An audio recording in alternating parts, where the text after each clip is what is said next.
And we're live. Welcome, ladies and gentlemen, to Advent of Code 2022, day 16. So, yesterday was a bit of a tough one, took a while. So hoping today's going to be a bit easier. Yeah, I don't know. Let me just get into my coding environment. Okay, I have my files ready to input the input. Okay, and I'm ready. So, I'll begin day 16 and I'll see you after time lapse.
Okay, that's part one done. Yeah, that was quite interesting actually. Enjoyed that. So yeah, I guess just I'll copy my files over. I'll see what part two has to offer.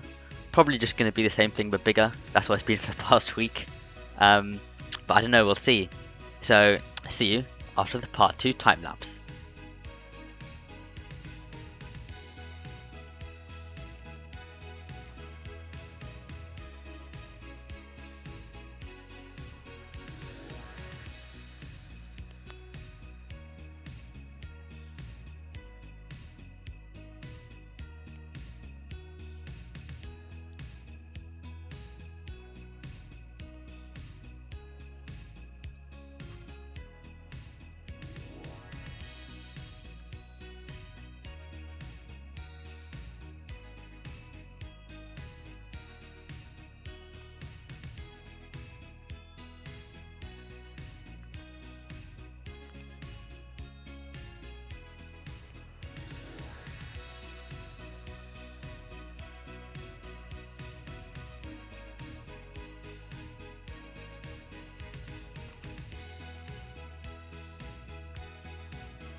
And we're back. Finally, I got the right answer.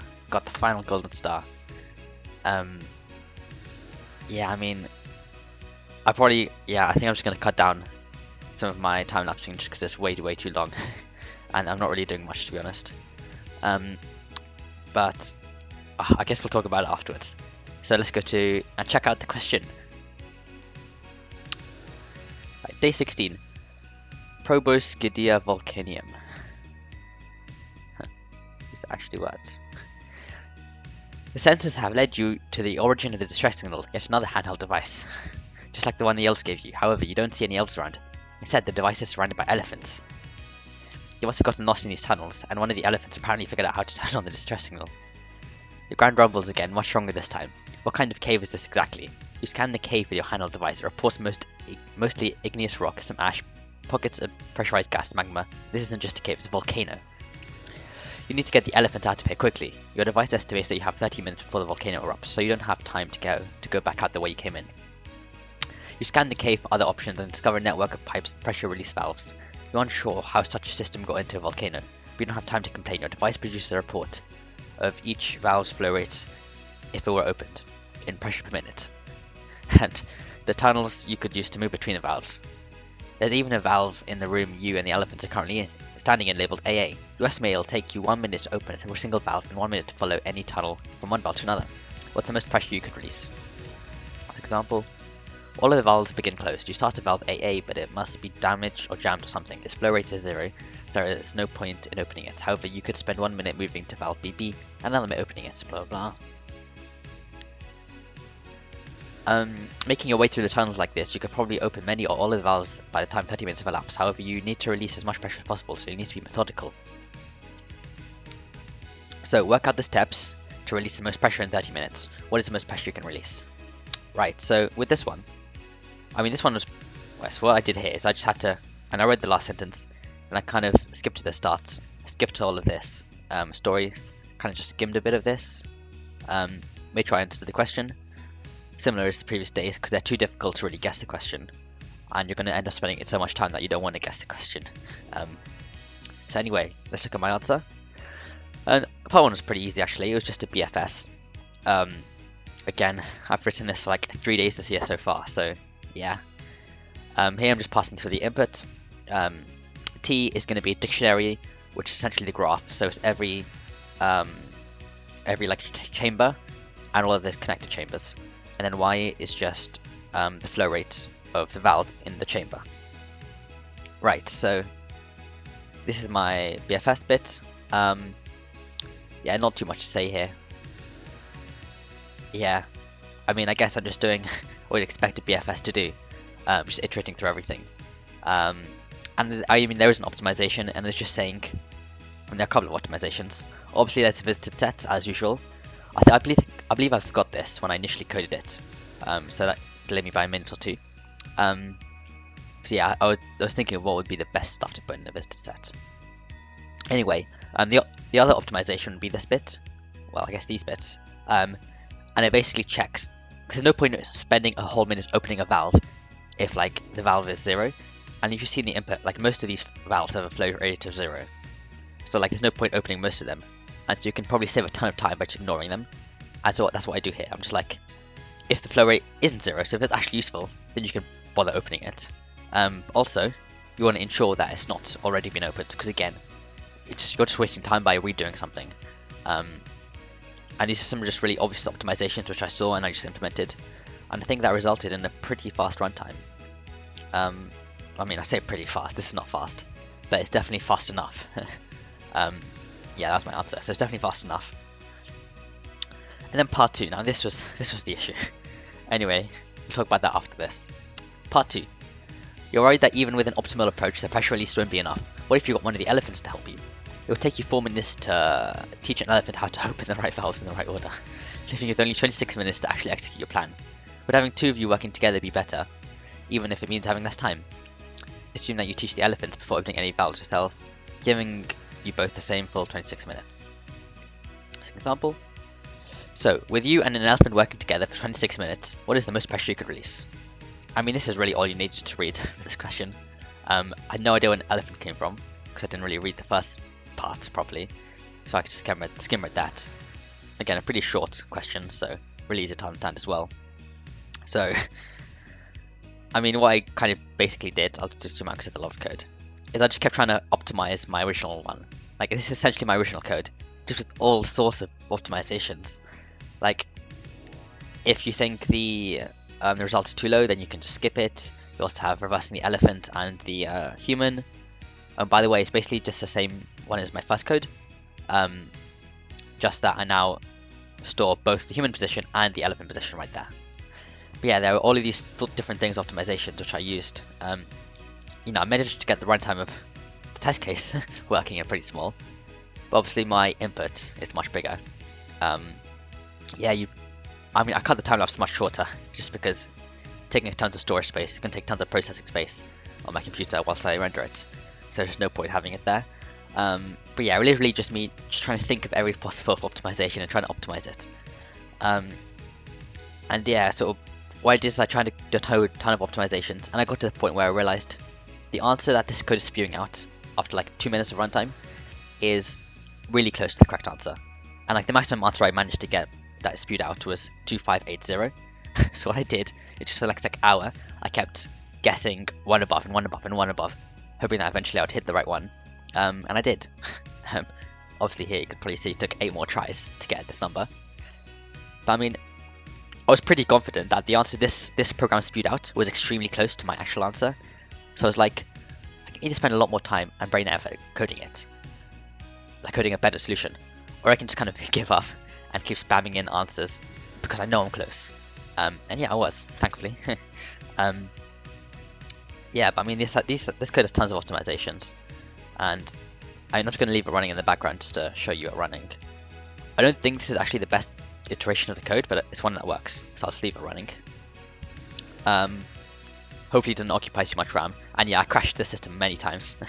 That's why you can see my uptime here was only 25 minutes, because I crashed it a load. And you know, just crashes with my RAM, which is 100%. I think, and I have a few thoughts about this problem, which I'm just going to go through now. Nothing really you guys have to listen to if you don't want to. But yeah, I'm sorry, my solution's not great anyway, so there's not much point in explaining it, for part 2 at least. But if you are interested, check the description down below. There's a GitHub link, you can find it there if you want to. But essentially, I think I made some issues. Firstly, I was pretty fast on part 1, but my part 1 code was terrible for part 2. I think it was the idea of BFS. And there are even more optimizations I think I could have done, like doing human first and then doing the elephant, blah blah blah. I just think it got to the point where I tried optimizing my part 1 code for so long that I kind of just gave up and lost all the brain power to really code it from scratch and code a good part 2 from scratch. Which is what I should have done. I think that probably would have got the answer faster. Just didn't feel like it. But yeah, I think also one of the issues, I'm running out of RAM, so I might just close the program because I don't want my computer to crash mid-rate recording. Okay, I'm going back down. Yeah, right, so here's just going to print out the answers incrementing up. But I think I was using a BFS, and basically a BFS sucks for memory. I think DFSs are more memory efficient, especially if I cached the results. So if I used a DFS and just cached it, which is essentially dynamic programming, if I did that,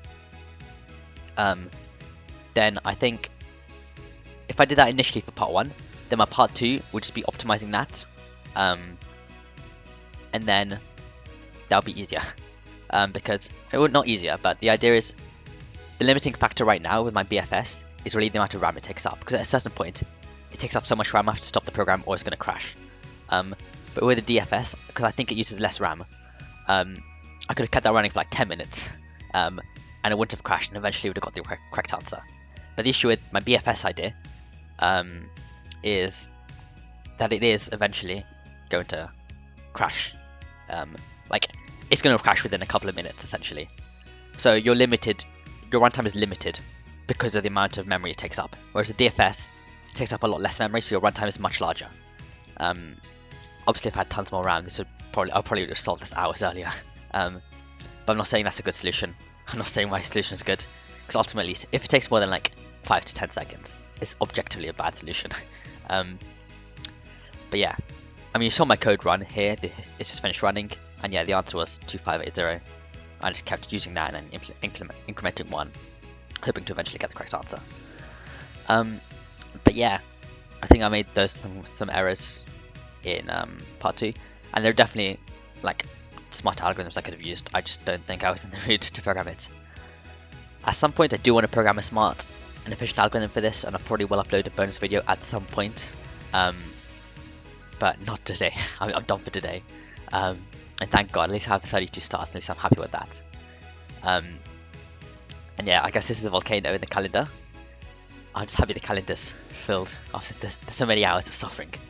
But yeah, we're 64% of the way through AoC 2022, and our calendar's creeping quite up to the top. We're getting more things here. Yeah, the volcano, and I guess that's where we are right now with the tunnels and the elephants. How are elephants in the volcano? I do not know how elephants got there. Check out the leaderboard. 24 minutes for part 1 and 8.5 minutes for part 1 as well. Oops. Those are actually really slow times. But then, part 2, 21 minutes.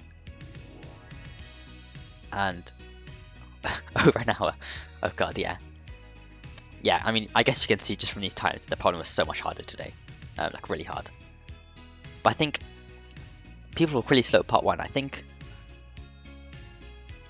most people coded part 1 in such a way that part 2 wasn't too hard. With just some edits, like what I initially said. I think people must have coded like a pretty smart graph algorithm here, such that they could modify it and then just leave it running for like 10 minutes for part 2. Obviously, like some of the really good smart people on here, like Belhavros, he wouldn't have done that. He would have done some really crazy genius thing.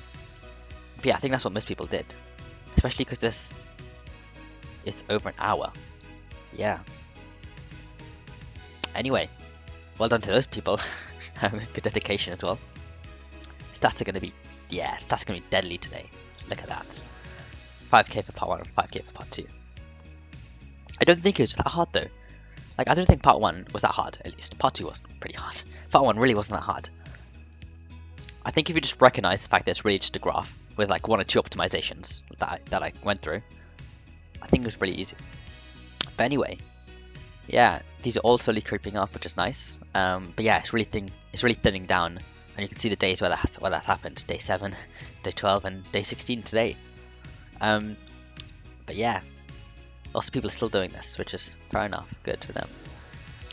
My private leaderboard. Oh god, yeah. Today's thinned down a load of people as well. Yeah, not many people have managed to do today, and only a few people have managed to do part 1 without doing part 2. Wow. Yeah, today's tough. Guess you really need the dedication, or just be really smart like Anonymous. But yeah, and all these times. Ooh. Yeah, how do people take so long for part 1? I mean, look at these delta times, they are pretty small, so people must have coded part 1 in such a way that part 2 is pretty easy. Yeah, especially Abhinav, like that part 2 time is pretty fast. So, I mean, good job to him. Yeah. Oh, yeah. That's good. Oh, I talked to Danish. 10 hours. Anyway. Yeah, mine was a couple of hours. And I took some breaks. But yeah, probably like 1.5 to 2 hours of straight thinking or coding and guessing. But yeah, anyway, that is it for AoC 2022 day 16. 32 stars. How many more? 18 more to go. I think so. Yeah, 18 more to go. Excited to see what the next few days bring us. I mean, it's the weekend, so typically weekend problems are harder. But given today's and yesterday's, I really hope they're not that much harder. But anyway, yeah. Hopefully you made some sort of progress today. Hopefully you had some sort of fun, some sort of brain-racking goodness. If not, don't worry, today was tough. But yeah, thank you for watching. Hope you liked the video. Hope you found my solution well. Hope you found my part 1 solution useful. Can't claim anything about my part 2 solution. And yeah, I guess thanks for watching, and bye.